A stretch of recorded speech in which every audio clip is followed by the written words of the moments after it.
Está começando mais uma aula de sistemas operacionais no ensino remoto emergencial. É uma aula muito especial. Não para vocês é uma aula normal, mas para mim é muito especial porque eu estou gravando no sábado. Ninguém merece.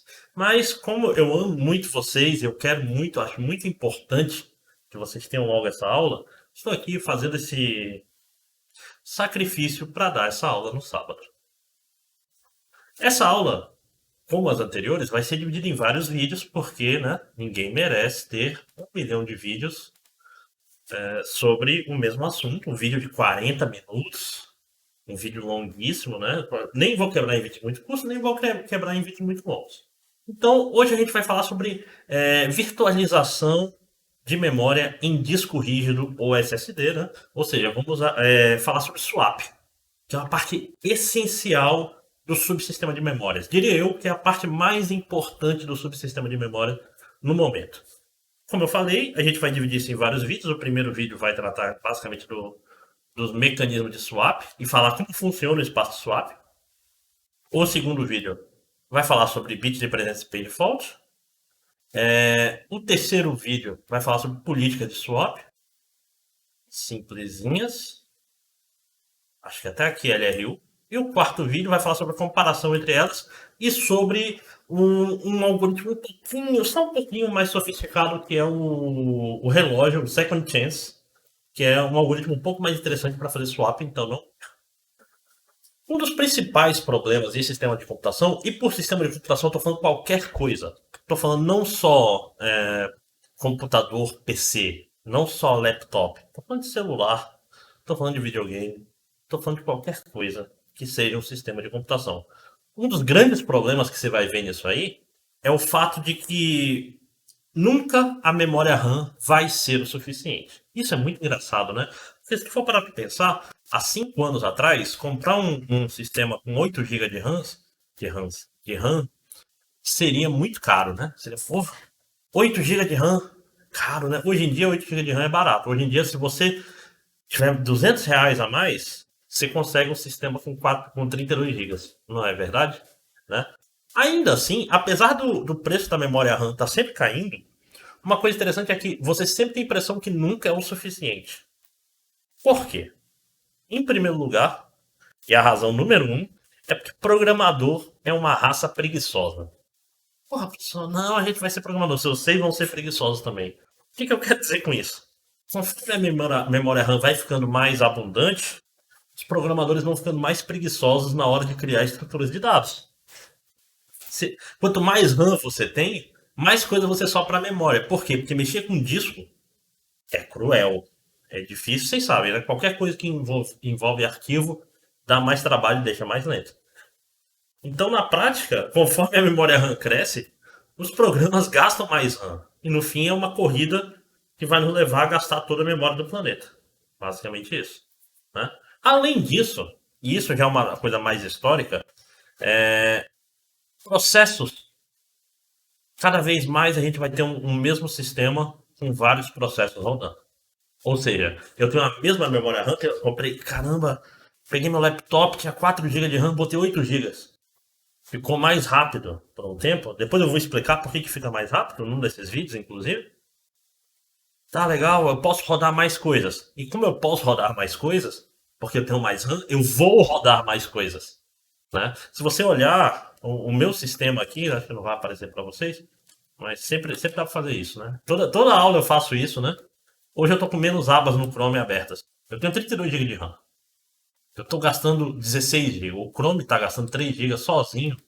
Só de sacanagem. O Windows Explorer tá gastando 600 MB, né? A troco de nada. Aliás, é 3 GB, uma janela do Chrome, essas são 300, essas são 200.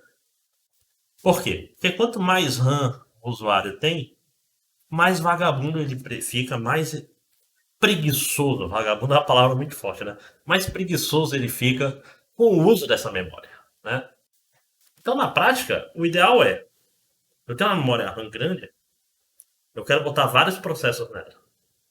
E eu quero botar quanto mais processos eu puder. E como a gente viu na aula passada, esses processos vão ter espaço de endereçamento virtual. Né? Ou seja, um processo ele acha que ele enxerga 4 GB, 8 GB, 16 GB de RAM, mas não necessariamente é isso que ele está ocupando. Porém, quanto mais complexos os processos ficam, mais memória eles gastam, como eu falei. Então, a gente vai ter mais processos que gastam mais RAM, né? E quanto mais RAM tem disponível, mais gaiato os programadores ficam e fazem programas mais ousados em termos de uso de memória, né? Então a gente tem essa receita que é o seguinte: legal, a nossa memória está maior, nosso espaço de endereçamento é maior, que agora é de 8 bits, ou 8 bytes, 64 bits. A gente tem cada vez mais processos e a gente quer botar um monte de processo na RAM. E mais que isso, todos esses processos vão enxergar bastante memória, mas não vão usar toda essa memória ao mesmo tempo, né? Como acontece, por exemplo, em jogos. Os jogos, eles carregam uma fase de cada vez. A maioria dos programas, eles têm um conjunto de trabalho, que em inglês é conhecido como working set, né? Ou seja, são as variáveis que ele está usando no momento, reduzido. Ou seja, mesmo que seu programa ocupe 6 GB de memória sozinho, ele não está usando 6 GB de uma vez. É muito difícil de pensar num programa. Porque, de novo, pense que qualquer programa, pode ser um programa mais complicado, no fim ele é um assembler que é, na verdade, um bytecode, né? Então ele é uma instrução por vez, meu amigo. No máximo ele vai ter várias threads que fazem instruções em paralelo, mas no fim são instruções. Então é difícil imaginar um programa que está acessando, sei lá, 6 gigas de uma vez ao mesmo tempo. Não é verdade? Então o que acontece é, os programas eles têm conjunto de memórias que eles estão usando uma vez. Pensa assim, é um jogo. Você está num jogo de mundo aberto. Tem uma cidade inteira. Você precisa ter na memória, sei lá, a região próxima de onde o personagem está. Qualquer coisa que seja um pouco longe, você carrega conforme o cara anda. Conforme o cara anda, você vai carregando as coisas que estão além. Caso ele ande muito rápido, ele pode chegar antes de carregar um prédio. Isso é o que a gente chama de pop-in em videogame, por exemplo, né? Então, na prática, a gente tem esse problema que a nossa memória cresceu. Com o crescimento da memória, a ousadia dos programadores também aumentou. E agora? A gente precisa de um negócio que, legal, eu tenho que ter a memória working set, eu tenho que ter a memória que os programas estão usando no momento na memória. O resto eu não necessariamente preciso ter na memória atualmente. Como eu resolvo isso? E aí que veio a solução, isso é uma solução dos anos 90, que foi, a gente vai adicionar um nível na hierarquia de memória. A gente vai pegar e adicionar um disco na nossa hierarquia de memória e a gente vai incluir ele na paginação, ou seja, ele vai fazer parte de toda a gerência de memória do sistema operacional. Então, o swap, que é como se chama isso, é basicamente o jeito que os sistemas operacionais modernos fizeram para poder gastar mais memória do que a RAM do seu computador. Ou seja, adicionou-se uma camada extra de memória física, que é o HD. Tá? Então, na prática, o que ele está fazendo? Eu posso pegar páginas que estão na memória RAM e não estão sendo usadas e salvá-las no disco e esperar, ok, não está sendo usada, está no disco. Quando for usar, o SO tem que trazer ela de volta para a memória. O que significa isso? Significa que o HD vira uma espécie de depósito da memória RAM. E ele acaba servindo qualquer página de memória que eu não esteja usando no momento, ou seja, que não seja necessário agora, eu posso pegar e guardar no disco e carregar ele de volta quando eu precisar. Isso daí é essencial para sistemas multiprogramados. Isso é um negócio que eu lembro bem, começou a fazer sucesso em memória virtual, principalmente no Windows 95. No Windows 95, ou seja, no ano de 1995, antes de vocês serem nascidos, é um negócio que me deixa muito louco, porque eu me sinto jovem, eu me sinto jovial. Vocês olham para mim e pensam, esse professor é velho. Eu me sinto, pô, sou jovenzão, né? Mas não, o Windows 95 tem 25 anos.